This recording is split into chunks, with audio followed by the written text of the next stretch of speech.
Dobro jutro, dober dan vsem. Vse so insinuacije, ugibanja, pogodba ni bila podpisana, to se ni zgodilo. Vse to so vaše domneve, ugibanja, kaj bi bilo, če bi bilo. Minister je nekdo, ki uživa zaupanje predsednika vlade. Nek človeški odnos, nek spoštovanje. Lejte, ustvarjamo vsi skupaj družbo, kjer ni vse prav, če ni vsak dan nekaj narobe.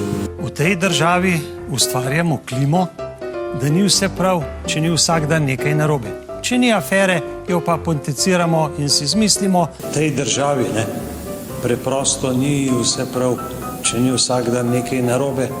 Če pa ni narobe, pa o tem ugibamo ali pa si preprosto to zmislimo. Drugače pa v vladi, v koaliciji delamo kar solidno, enotno, predvsem pa kolektivno. Poslanska skupina je enotna, stranka je v dobri finančni kondiciji. Ta vlada uspešno, hitro, učinkovito, rekordno v zgodovini tej državi odpravlja posledice strahovite naravne nesreče. Nadaljevali bomo debato o dobro zastavljeni zgodbi obnove in intervenciji. Ukvarjamo se tudi z zdravstveno izboljšavo, nadgradnjo sistema in to kar učinkovito. Ta podatek, da Svoboda in ministrstvo na reformah ne dela, ne drži. Konkretni izdelki pridejo v javnost v kratkem.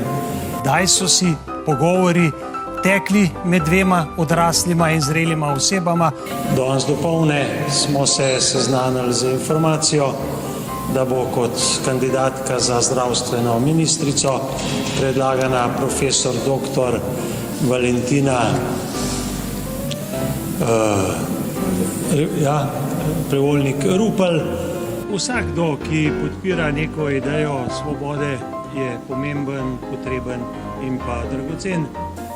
Moj položaj ni nečastne narave, ne ministrsko plačana funkcija s šoferjem. Moj položaj je povezovanje ljudi, usklajevanje, koordinacija, se pravi izrazito delovne narave. Motiviran delavec je v ponos podjetju in steber družine. Ja, pa kako, če je bil sklep že podpisan? Nič se ni zgodilo, Slovensko vojsko pa rabimo popolniti z vojaki.